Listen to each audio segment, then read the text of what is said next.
Assalamualaikum warahmatullahi wabarakatuh. Perkenalkan, nama saya Diana Swagafira dari kelas 11 7 Newton, nomor absen 9. Pada kesempatan kali ini, saya akan menyampaikan hasil PPT yang saya buat, yaitu tentang analisis regresi dan korelasi antara berat badan dan lingkar perut. Nah, pada bab pertama adalah latar belakang. Jadi, di topik penelitian ini, peneliti tidak hanya mencari kekuatan hubungan saja, tetapi penelitian ini juga berguna dalam penerapan kehidupan sehari-hari dari hubungan antara berat badan dan lingkar perut. Diduga mempunyai hubungan yang sangat kuat, karena pengukuran ini dapat digunakan dalam memilih ukuran baju dan celana. Apalagi pada saat ini pembelian baju dan celana itu bisa dilakukan secara online, dan di mana di website online-nya ini kita hanya dicantumkan ukuran.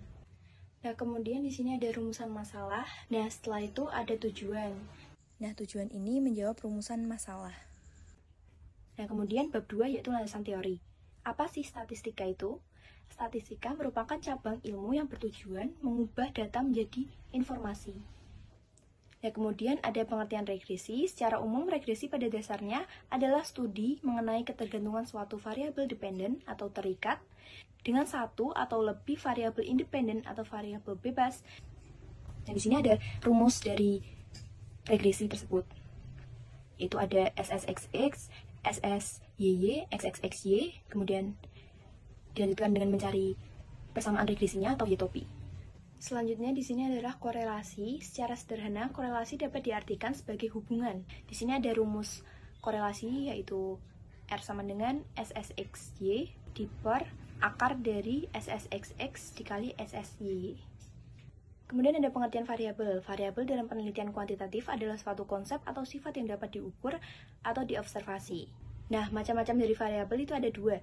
Yang pertama itu adalah variabel independen. Variabel independen di dalam penelitian nilainya bebas dan umumnya dinotasikan dengan simbol huruf X. Kemudian ada variabel dependen. Variabel dependen adalah variabel yang dipengaruhi atau menjadi akibat karena terdapat variabel bebas. Pada umumnya variabel dependen dinotasikan dengan simbol huruf Y. Kita lanjut ke bab 3, yaitu metode penelitian. Yang pertama ada rancangan penelitian. Jadi penelitian ini menggunakan pendekatan kuantitatif berdasarkan informasi statistika. Kemudian di sini ada rumus mencari SSXX, itu yang saya gunakan di sini dengan cara yang sebelah kanan, yaitu jumlah dari X pangkat 2 dikurangi jumlah dari X di pangkat 2 diper N atau banyak data. Nah, untuk seterusnya saya juga menggunakan rumus yang sebelah kanan untuk hitung manualnya. Kemudian di sini ada populasi. Nah, dalam penelitian ini populasi yang ditetapkan secara umum adalah teman latihan klub voli, teman rumah, dan sebagian teman dari SMP. Kemudian ada sampel. Sampel yang digunakan dalam penelitian ini diambil 50% dari lingkup teman latihan, 20% dari teman rumah, dan 30% dari teman SMP. Kemudian di sini ada teknik pengumpulan data. Dalam penelitian ini dilakukan secara langsung menemui responden atau dengan cara wawancara. Dengan mengukur lingkar perutnya dan berlangsung pada bulan April. Selain dengan pertemuan secara langsung, responden yang sekiranya jauh dari tempat tinggal, saya akan dibagikan kuesioner berupa Google Formulir. Nah, kemudian di sini adalah hasil survei saya terhadap teman-teman saya dan hasil pengukurannya. Nah, setelah itu untuk menghitung persamaan regresinya atau Y-topi, maka dapat dicari dengan menentukan nilai B dan nilai A terlebih dahulu. Dengan cara mencari nilai B itu adalah SSXY per SSXX. Nah, kemudian habis itu mencari nilai A dengan cara Y bar min BX bar. Nah, setelah dihitung tadi, kita dapat mengetahui model regresinya adalah Y-topi itu sama dengan min 37.874 plus 1,54x. Memiliki arti bahwa setiap penambahan berat badan sebesar 1 kg, maka ukuran lingkar perut akan meningkat sebesar 1,54305315326 cm. Nah, kemudian ada pola korelasi. Nah, di sini kan sudah terlihat jelas grafik dari korelasinya di sini adalah meningkat ya.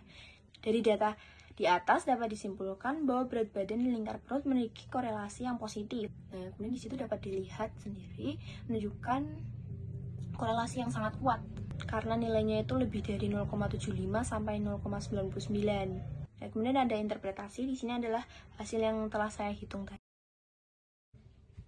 Nah, setelah itu ada faktor lain. Nah, berdasarkan analisis korelasi yang dilakukan, bahwasanya berat badan berpengaruh 98,44% terhadap lingkar perut. Di mana semakin besar berat badan, maka semakin besar juga lingkar perutnya. Dari persentase yang tidak berpengaruh itu sebesar 1,55%. Ada beberapa faktor nih yang menyebabkan seseorang memiliki lingkar perut tertentu. Di antaranya yang pertama adalah faktor genetik. Yang kedua itu pola makan yang tidak diperhatikan. Yang ketiga itu adalah kurangnya berolahraga. Yang keempat adalah kurangnya menjaga pola hidup yang seimbang dan sehat. Nah, dapat diketahui beberapa faktor tersebut, upaya untuk mencapai berat badan dan lingkar perut ideal juga dilakukan dengan berbagai macam cara, seperti di antaranya melakukan olahraga dan menerapkan gaya hidup yang sehat. Terus kemudian di sini ada bab 5 yaitu penutupan. Yang pertama ada kesimpulan. Nah, dari makalah ini dapat disimpulkan bahwa yang pertama adalah keterkaitan hubungan antara berat badan dan lingkar perut dapat dilihat dari hasil penelitian yang menyatakan bahwa berat badan dan lingkar perut sangat berpengaruh, di mana semakin berat badan dari seseorang, maka lingkar perutnya juga semakin besar. Nah, yang kedua, ada terdapat korelasi yang signifikan sangat kuat antara kedua variabel tersebut. Korelasi ini menunjukkan adanya hubungan positif antara berat badan dan lingkar perut. Hal ini menginformasikan bahwa pengaruh variabel independen atau berat badan terhadap variabel dependen lingkar perut adalah sebesar 98,44%, sehingga sisanya adalah 1,55% yang tidak berpengaruh. Nah, kemudian yang ketiga adalah upaya yang dapat dilakukan untuk menjaga berat badan supaya tetap ideal, diantaranya dengan melakukan olahraga, menjaga pola makan yang seimbang, melakukan pengecekan secara berkala terkait kesehatan. Kemudian kesimpulan yang keempat yaitu perlu diingat bahwa faktor genetik dan faktor dalam diri sendiri dapat mempengaruhi pertumbuhan fisik seseorang, termasuk berat badan dan lingkar perut. Kemudian di sini ada sarannya yaitu yang pertama menjaga pola hidup sehat. Nah, pembaca tuh disarankan untuk melakukan pola hidup sehat agar berat badan itu terjaga dan tidak menimbulkan berbagai penyakit. Terus yang kedua itu memperhatikan pertumbuhan. Jadi sangat penting untuk melakukan pemantauan dan pertumbuhan dari diri sendiri dengan cara rutin melakukan pengukuran berat badan dan lingkar perut. Hal ini dapat membantu dalam mengidentifikasi diri potensi dari masalah pertumbuhan dan perkembangan yang perlu ditangani. Terus yang ketiga adalah menyesuaikan produk. Dalam hal ini dapat digunakan pemilihan produk-produk seperti baju dan celana. Dengan menyesuaikan ukuran berat badan dan lingkar perut, diharapkan pembaca dapat dengan mudah memilih baju celana nyaman sesuai dengan kebutuhannya. Dan sekian presentasi dari saya. Mohon maaf jika ada kesalahan kata. Terima kasih. Wassalamualaikum warahmatullahi wabarakatuh.